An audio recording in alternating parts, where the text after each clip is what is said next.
خدایا خداوند از افعال شنیع خود پشیمانم، عنایت با مگیر از من که دلتنگ و پریشانم. هوا از یک طرف شیطان ز یک سو نفس و از یک ره، منم اندر میان تنها به حال خویش و حیرانم. تو خود گفتی که دعوت کن اجابت یابی ای بنده، گنهکارم تو را یا حضرت غفار میخوانم. این شیطان خیلی خطرناکه. این جوان، این دختر مسلمان توبه کرد، برگشت و رفت. هنگامی که پیش اون بزرگوار رسید، پیش اون جوان خدایی و قرآنی، گفت ای جوان من توبه کردم و برگشتم و از خدا میخوام که اگر توبه ما قبول کرده دیگه تو این دنیا منو زنده نذاره، نماز رو من یاد بده. رفت به نماز و جانشو به خدا و به خدای جان آفرین تسلیم کرد و رفت. مواظب باشی، شیطان دشمن قوی است. فقط یک زمانه که شیطان در مقابل ضعیف میشه، یک زمانه، و اون زمانی است که نیرو و قوت عمر رو تو وجودت بیاده بکنی، عمری بشی، اون موقع هست.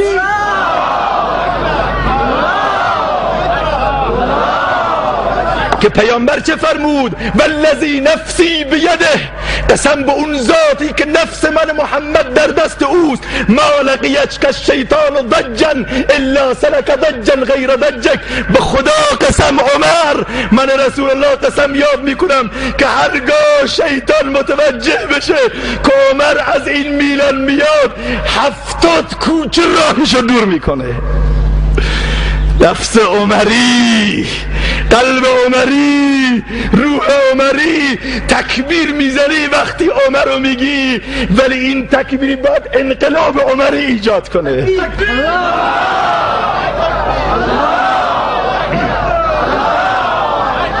باید عمر فقط شعار ما نباشه، ما اهل سنت اهل شعار نیستیم و نباشیم. ما نباید فقط عمر عمر عمر عمر عمر بگیم، بلکه عمرگونه باید زندگی بکنیم. همون عمر بود میامد بچه های 5 ساله 4 ساله رو تو کوچه و خیابون خدا شاهد پیدا میکرد، به اونا هدیه میداد، آب میداد، اکرامش میکرد، بعد میگفت بچه ها فقط یه بار بگید خدا عمر رو بیامرزه. بچه ها میگفت خدا عمر رو بیامرزه، پیشانشو میبوسید، میگفت بلکه دعای تو بچه در حق من قبول بشه.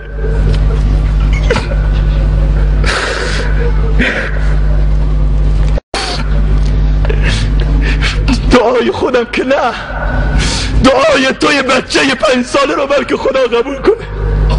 حضرت حذیفه ابن الیمان صاحب سر پیامبر همه اسرار صحابه رو بهش گفته، فلانی منافقه، فلانی مسلمونه، فلانی فلانه. حضرت عمر با اون همه رشادت میاد پیش حذیفه گریه میشه، بگه ای حذیفه تو رو خدا تو لیست منافقین رو نگاه کن، ببین نام عمر نیست.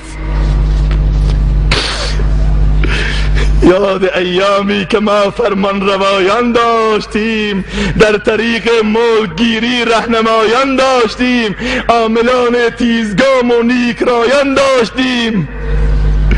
گر کنون اسلام به دست ماست، اجلالش کجاست؟ فاتحان و کارپردازان فعالش کجاست؟ امروز جوانی که عمری زندگی بکنه نیست، امروز جوانی که علوی زندگی بکنه نیست، حسینی زندگی بکنه نه به معنای شعار، به معنای عمل وجود نداره.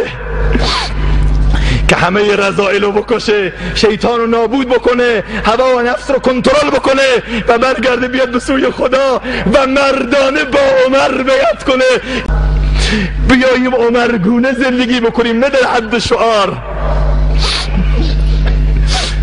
حاجی آب زمزم و فرستاد برام، گفت از سال گذشته آب زمزم دارم، هنوزم پیشم هست، هر موقع که استفاده میکنیم هدیه عمر فاروق رو استفاده میکنیم انشالله. اولین عامل این گونه فجایع چیه؟ عدم تقوا، عدم ترس و خشیت خداوند متعال، عدم پرهیز. این مسائله وقتم گذشت. دومین عامل عزیزان من تربیت نادرست فرزندانه. این یه واقعیت رو قبول بکنید عزیزان من که وقتی که پدر و مادر از روزهای نخست به دنیا آمدن فرزند مبانی دین و ایمان و اصول و ارزش‌های اسلامی رو به فرزندانش یاد نمیده، پایبندی به نماز و حجاب و ذکر و عبادت رو به فرزنداش تعلیم نمیده، چه توقعی داریم از این فرزند؟ وقتی که تمام نیازهای مادی بچه ها رو برآورده میکنیم اما به نیازهای معنویش توجه نمیکنیم که خدا میگه یا ایها الذین آمنوا قوا انفسکم و اهلیکم نارا وقودها الناس. ای مردم، ای مؤمنان، قو از وقایه است. وقایه یعنی حفاظت کردن، یعنی لباس ایمان رو به تن کردن، لباس دین رو به تن کردن که ز تقوا جامه در بر کن که پاکان ز تقوا جامه پوشیدند و رفتند. معنیش اینه امروز به تن بچه های ما لباس تقوا نیست، شلوار تنگ و پیراهن اون چنانی و موتور و ماشین و همه چیزا هست، موبایل هست، فقط تنها چیزی که نیست لباس ایمان نیست. این واقعیت رو قبول بکنیم. همه خواسته های مشروع و نامشروع فرزندان رو برآورده میکنیم غیر از خواسته های دینی. عزیزان اینو خوب گوش بدن. وقودها الناس، بترسید از آتشی که هیزم او شما مردم بل حجاره و سنگها هستند. خدا نکند سروران ما در تحت این آیه قرار بگیریم. آیه چی میگه؟ میگه اگر کسی در تربیت فرزندانش اهمال بکنه، تغافل بکنه، بی اهمیتی و بی توجهی بکنه، خودش روز قیامت هیزم آتش جهنم خواهد شد. های سرور عزیز، اینا احادیثه. اون کوه و دشت و بیابان همه از خدا میترسن. برو در باغ بستان ها به چشم سر نگاهی کن، درختان مدح او گویند که آن معبود و بر حق است. اگر سرو و اگر ناجو، اگر بید و اگر آلو، به ذکر او در افغانند که آن معبود و بر حق است. چرا ای مردک عاقل تو بی ذکر خدا باشی، بترس از پرسش فردا که آن معبود و بر حق است. ما و تو چرا نمی ترسیم؟ من و تو چرا گیگی نمی کنیم که خشک بشه آب بدنمون و این چشم ارزش پیدا بکنه که رسول الله صلی الله علیه و سلم فرمودن الله عزوجل دو تا قطره رو خیلی دوست داره، یکی قطره اشکی که از چشم از ترس خدا بریزه که شما امشب گریه میکنید و دوم قطره خونی که در راه جهاد برای اعلای کلمت الله ریخته بشه. دو تا چشم رو هرگز خدای متعال عذاب نمیکنه. عین بکت من خشیت الله، یکی چشمی که از ترس خدا بگرید و دوم چشمی که در راه خدا پاسبانی کنه و جهاد کنه. و شما امشب اینجا اومدید تا خودمان رو خالی بکنیم. وقودها الناس، از اون جهنم بترسیم، از جهنمی که جبرئیل پریشان آمد پیش رسول الله، گفت یا رسول الله پریشانم و مضطرب. گفت چرا؟ گفت خدا طبقه های جهنم رو معرفی کرده. گفت چیه؟ گفت 7 طبقه دار جهنم. کیان تو این طبقه های جهنم قرار میگیره؟ یک، طبقه آخرینش پایینترش حاوی نام داره، توش منافقینه. طبقه دوم جحیم مشرکینه. طبقه سوم سقر مال ستاره پرستان. طبقه چهارم لظاست مال ابلیسه. طبقه پنجم حطمه است مال یهود. ششم سعیره مال نصاراست. به هفتمی که رسید بغض گلوشو گرفت و عقده در گلوش پیچید. هرچی میخواست بگه جبرئیل نتونست بگه. گفت جبرئیل چه خبره؟ چرا هفتمیشو نمیگی؟ گفت نمیتونم بگم از غم و غصه. گفت کیه؟ گفت هفتمین طبقه جوانان امت رسول الله است. به خدا که پیامبر جیغ کشید و بیهوش افتاد به خاطر ترس و دلسوزی بر من و تو. تربیت نادرست. مواظب باشید سروران عزیز، جوانان. مواظب باشید، پدرها مواظب باشید. تعجبه، پدر امروز برای پسرش اتاق مخصوص درست میکنن. خوب الحمدلله هنوز تو منطقه ما این چیزا خیلی کمه. اتاق مخصوص مال پسر مال دختر، یا اتاق مال پسر یا اتاق مال دختر. تلفن مخصوص تو اتاق اون، تلفن مخصوص. ایرانسل هم که نون خشکه بخر و ببر و ایرانسل بخر. هر کدوم دو تا خط دارن، نه یکی یکی. ایرانسل هم تو جیبش، اینترنت و کامپیوتر و نمیدونم چت و بقیه برنامه همه در اختیارشون. اعتماد دارن پدرها. من نمیخوام خدای نکرده اعتماد سازی رو از بین ببرم در میان جوامع. خوب گوش بدید اینجا رو. نه، هدفم این نیست، ولیکن واقعیت رو قبول کنید. اون چیزایی که من گفتم واقعیت داشت، داستان واقعی بود. بعد این حق داره. خب پدر وقتی که از پسر میپرسه میگه بابا میخوای برم برات خواستگاری، پسر سرش پایین میندازه میخنده اینجوری، زمین رو اینجوری کرقک میکنه. پدرم میگه بچم هنوز کوچکه، بمیرم برات بابا جان. هنوز کوچکه، بالغ نشده، خبر نداره که تو اتاق چه بلایی به سرش میاره، خبر نداره که چه فیلم‌های مبتذلی تماشا میکنه.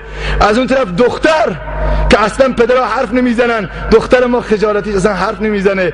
مادرش هم میگه نه بابا دختر هنوز کوچکه بیچاره، سرش از این حرفا نمیشه. اینقدر اعتماد. خب حق دارن وقتی که پسر و دختر سرشون پایین میندازن میگن ما داماد نمیشیم، ما عروس نمیشیم، یعنی این که هنوز رو به راهیم. ولی وقتی تو اتاق مخصوصشون میرن تلفن ها شروع میشه، اینترنت و چت شروع میشه، سایر مسائل، موبایل ها، ایرانسل ها.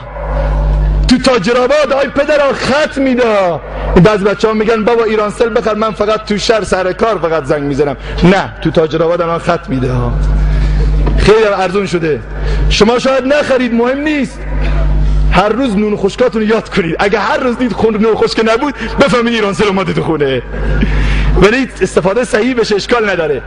پس تربیت نادرست یکی از عوامل ارتباطات نامشروعه که امروز پسر و دخترها راحت با هم دیگه ارتباط میگیرن. سومین عامل، من باید سریع رد بشم متاسفانه وقتم گذشت.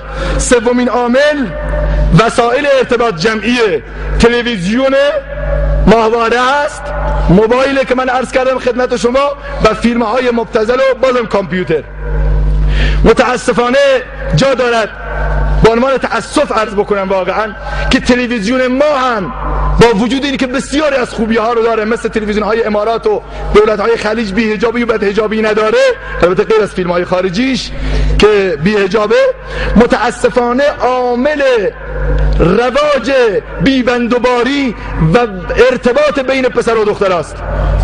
فیلم های عاشقانه، دیالوگ های با اصطلاحات مرموز، فیلم هایی که پسر و دخترها با هم دیگر قرار مدار میگذارن پخش میشه و این راحت فرهنگ سازی شده. راحت تلویزیون نشون میده یه فیلمی رو که پسر زنگ میزنه به دختر، الو بله همکاری ما و تو تنها بریم با هم دیگر. میان تو جلسه خواستگاری چی میگن؟ میگن شما برید 2.5 ماه با هم دیگر راه برید، بعد از 2.5 ماه که هم دیگر رو خوب شناختید بعد بیا با هم ازدواج بکنید. این درسته؟ 2.5 ماه یک پسر و دختر کی گفته که با هم دیگر راه برن؟ آیا پیامبر نفرمود که لا یخلون رجل به امرأة، هرگز یک زن و مرد، یه دختر و پسر جوانو تو خانه تنها نگذارید که سومیشون شیطانه؟ این واقعیته. های برادرای اهل سنت توجه کنید، های عموم مسلمین توجه کنید، به هیچ عنوان گول این مسائل نخورید. بذارید فیلم ها فیلمن، داستانن، واقعیت ندارن. این نباید فرهنگ بشه، این نباید نهادینه بشه، این نباید تو جامعه ما رواج بشه. و بچه های اهل سنت هم راحت میگن آقا برید با همدیگر مسافرت برید و فلان بکنید، بعد از این که خوب همدیگر رو شناختید بعد بیاید. وقتی که همدیگر رو شناختن کلاه پس معرکه است.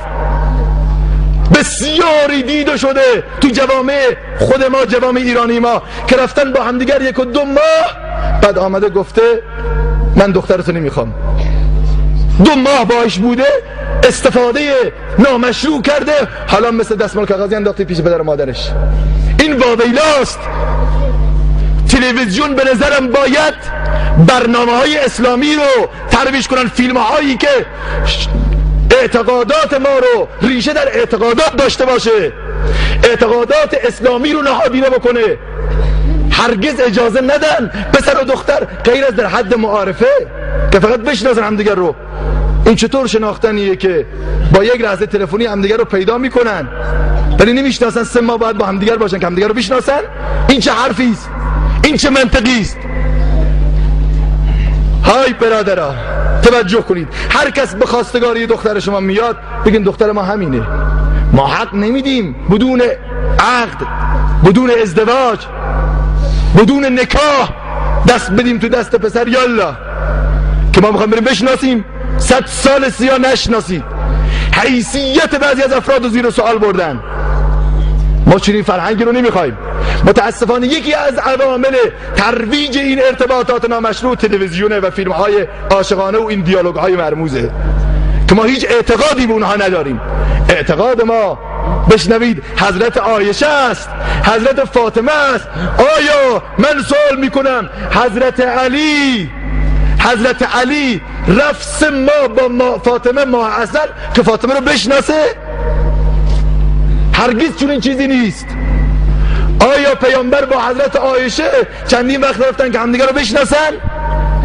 این مسائل نبوده. اون صحابی سیاه چرده میاد پیش یک صحابی دیگری، پیامبر منو فرستاده دخترت خواستگاری بکنم.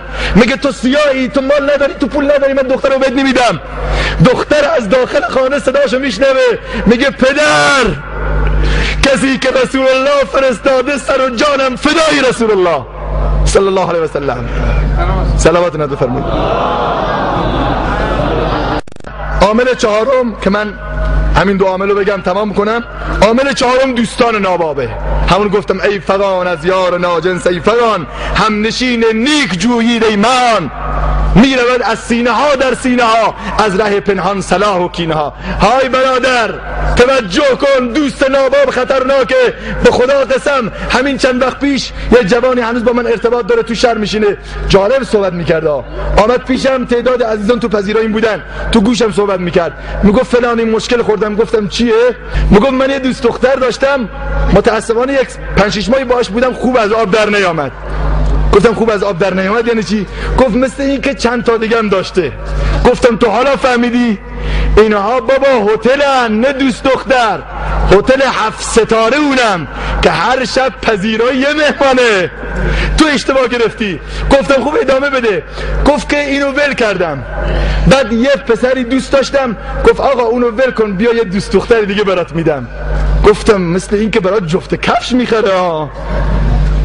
گفت که اون رو برام پیشنهاد کرد، این دوست دخترم با هم خوب بود و فلان. بعد نگاه کردم دیدم اینم خوب از کار در نیامد. بعد تا این که برادرم به متوجه من شد، گفت برادر عزیز تو چرا میری پیش بیگانه ها؟ من خودم تا امروز یه دوست دختری داشتم، از امشب اینو میدم به داداشم. خیلی جالبه ها. خدا شاهده اینها در یک لحظه اگه خوب فکر کنی خنده نداره. برادرش دوست دختر خودشو میده به برادرش. امروز برادر به برادر شلوارشو نمیده، کفششو نمیشه، دل نمیشه بده. میگه داداشم کفشمو بدم بهش، خودم چه بپوشم؟ ولی ماشاءالله عیسی رو تو دوست دخترها ببین پرت و پلا میکنن، حاتم طایی شدن. خب گفتم برادر چیکار میکنه؟ گفت اون فردا باز یکی دیگه. بعد گفتم چی شد؟ حالا مشکل چیه؟ گفت من با این دختره قرار کردم. حالا ببینید، گفت من با این دختره قرار کردم که تا روزی که ازدواج بکنم با دختر مورد نظرم با من باشه. قبول کرده؟ گفت بله من باید هستم تا روزی که تو ازدواج کنی. خدا گواهه ها. میگه حالا من با یه دختری عروسی کردم، به اصطلاح ازدواج کردم، نامزد شدم، دوستشم دارم. حالا این دوست دخترم منو ول نمیکنه. میگه الا و بالله باید با من باشی. حالا موندم چه کار بکنم؟ راهی بهم نشون بده. گفتم مشکلی نیست، دختر خانمو بگو به من تماس بگیره من باش صحبت کنم. گفت بابا اون اینقدر اصرار میکنه که اگر شما حرفی بزنی شاید بهتم اهانت کنه. اون جسوره. های پدرها، های پسرها، های جوونا، چه کار داریم میکنید؟ این چه بلایی است؟ خدا نکنه که عذاب الهی بیاد. خبر شدید زلزله آمده تو خراسان جنوبی در زوم چند شب پیش؟ اخبار گوش کردید؟ مبادا این بوم خطر بیاد تو تاجرآباد، مبادا مردم مسلمان از شما مردم دنیا توقع دیگری دارن. خدا گواه هست، میگن اینجا دیگه مؤمن آباده، اینجا دیگه کجاست؟ مواظب این ارتباطات باشید، مواظب این دوستها باشید، مواظب رفت آمدتون باشید. جوانهای نماز گذار، فقط خدا یا خدا یا غیر خدا. ای جلال الدین به یک دل جان میگیرد دو مهر، کی به جانان میرسی تا از سر و جان نگذری. یا خدا یا خرما، یکیشون، هر دوتا نیست. راه رو بزن، چاه رو بزن، راه خدا رو از دست نده نیست. مثل این جوان ما احمد جان که الان مراسم عروسی اسلامی گرفت، دیگه تا آخرش باید اسلامی باشه، نه این که الان که عروسی اسلامی تمام شد بگن دیگه مولوی رفت همه رفت، حالا بیام تا آخر شب یه حالی هم بکنیم. اینطوری نباشه، ازش قول میگیرم، قول داده بهم. و همه شما این چهارمین عامل دوستهای ناباب و پنجمین عامل و آخرین عامل که وقت نگیرم تأخیر در ازدواج است. دخترها رو نگه میدارن تو خونه ها، خواستگارای مناسب میان بهشون نمیدن، چون که تریپ ندارن، به اصطلاح های کلاس نیستن، ریشون پروفسوری نیست، هاواری و تنکیو رو بلد نیست، هنگ کنگ و مکزیک درس نخونده، شلوارش هم تنگ نیست، به همین خاطر بهشون نمیدن. وا ویلا که اگر ریش داره بره خواستگار. برو بابا. دختر میمونه تو خونه به سن 24 و 25 سالگی زنگ میزنه جناب مولوی یک دعایی بده که وقتم وا بشه. تلفن جرأت نمیکنه روشن بشه که حتما روزی 5 تا دختر 6 تا دختر که دعا بده که در وقتم وا بشه. بابا بخت دست اون پدر بی انصافته. خواستگار مناسب اومده نداده، حالا پیش ریشش مونده، دنبال اون ملا رو بزن، دنبال اون مولوی بزن، دنبال اون آقا رو بزن، دنبال بدید بره. نگه ندارید دخترها و پسرها رو. ازدواج مایه عفت و پاک دامنی است. رسول الله صلی الله علیه و سلم فرمودند هرگاه دختری بالغ بشه و پدر با عوامل غیر دینی او رو نده به ازدواج، دسترد به سینه خواستگار بزنه، هر شبی که این دختر در خانه میماند زنا میکند، زنا میکند، زنا میکند. حالا پدر آمده با ریشش تو مسجد نماز میخونه، صف اولم هست. پس بنابراین در انتخاب داماد خوب توجه بکنید، انگیزتون الهی باشه. به خدا قسم هرگز خواستگار مؤمن، هرگز کسی با خواستگار مؤمن ازدواج بکنه روی بدی رو نمیبینه. چرا؟ چون که انسان مؤمن اخلاق داره، دین داره، تقوا داره، پول داره، قناع قلب داره، مردم داری داره، همه چیز داره. ولی اون کسی که پول داره همه چیز نداره، پول پول پول، ناگهان میبینی که بعد از یه هفته، بعد از 2 ماه بعد از عروسی با خیانت و جنایت او رو گرفتن بردن زندان.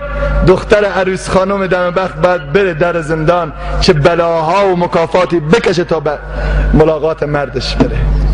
و نهایتا بعد از 2 ماه بسیار دیده شدن که پای چوبه دار رفتن و اعدام شدن. من نمیخوام خدای نکرده به قشتی و یا به کسی اهانت کنم، ولی بحثم اینه که در ازدواج ها تأخیر نکنید و للهیت خدا رو در نظر بگیرید. بنابراین سروران عزیز، این 5 عامل عواملی هستن که ارتباطات نامشروع را، دوست پسرها و دوست دخترها را به هم دیگر میرسونن و از این ره گذر پیامدش چیه؟ زنا، بی‌بندوباری، بی‌آبرویی، خودکشی. آمده طرف با دوست پسر رفته تو عروسی غیر اسلامی، نهایتا اونجا رقصیده و فلان کرده، با موبایل ازش فیلم گرفتن، بعد پخش شده، دختر متوجه شده، شب رفته توی باغ و خودشو خفه کرده. از این مسائل بسیار اتفاق میفته. این پیامداشه. راههای علاجش اون چیزایش گفتم: ایمان، تقوا، دوری از شیطان، برگزاری چنین مراسمی و مجالسی، ارتباط های خوب با علما، با افراد صالح، با مساجد. اینها جزو عواملی هستند.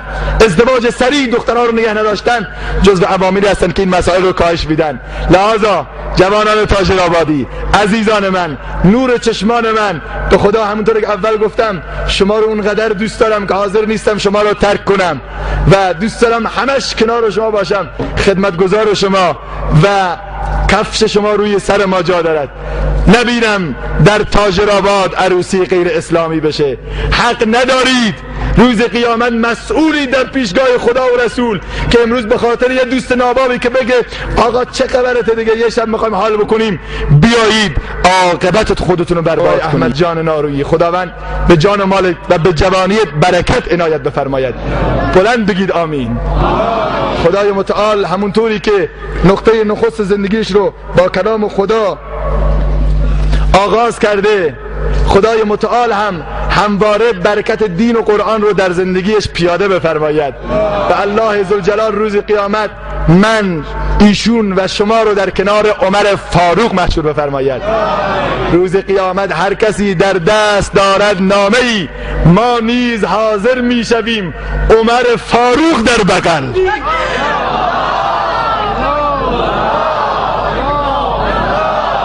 حالا وقت تنگ شده و نماز عشا هم به تأخیر رسیده. من اول گفتم که وقت شاداماد رو ضایع نکنم، بالاخره دوست دارم از این جمعیت کثیر 5 تا قول بگیرم، 5 تا قول بزرگ. زمان قول گرفتنه. من مقداری کسالت داشتم، سرماخوردگی هنوز خوب نشده بود، ولیکن علیرغم این قضایا دیگه دست رد به سینه عزیزم نزدم و دست رد به دوستان شما که تشریف آوردید. واقعا منت گذاشتید پدرها و همه شما عزیزان و جوانان که مشوق ایشون شدید. یعنی باور کنید ثواب شما هم کمتر نخواهد بود ان شاء الله که آمدید تشویق کردین همه جوان. مطمئنم در آینده هم عروسی‌های اسلامی تو این تاجرآباد بیشتر خواهد بود. های جوونا، شما که دم بختید، ببخشید به شما میگم دم بخت، مردم دم بخته بالاخره. ببینید آقای احمد امشب اگر ارکستر اینجا می آورد واقعا چنین جمعیتی رو نداشت، واقعا چنین عزتی رو نداشت و امشب همون طوری که این جوانان اینجا حلقه زدن، به خدا قسم فرشته ها همه حلقه زدن و برای اینها طلب مغفرت میکنن. بنابراین اولین قول میخوام بگیرم این که جوانایی که انشاءالله قول میدن از این به بعد، اونهایی که راست حسینی میگن ارتباط دارن، دوست دختر دارن، چی یکی چه 5 تا فرق نمیکنه و قول میدن انشاءالله خط بکشن، چون که نهایت این گفتم جهنم و بدبختی و وبال و بی‌آبرویی است برای پدر و مادر. اونهایی هم که ندارند انشاءالله قول میدن که به هیچ عنوان این گرگه ها رو، چون که گفتم این دوست دخترها اینا دوست دختر نیست، اینا گفتم هتل 7 ستاره است ها. همونطور که به تو زنگ میزنه 5 تا دیگه هم 5 تا کاشکی، 10 تا کاشکی، 1000 تا هم به نظرم بگم قلوف نکرده و این خیلی خطرناکه. حالا اونایی که قول میدن اگر دارند همین امشب ببرن، اونایی هم که ندارن قول میدن که هرگز راشون ندن، دستا رو مردانه عمری ببرن بالا، خوب بالا.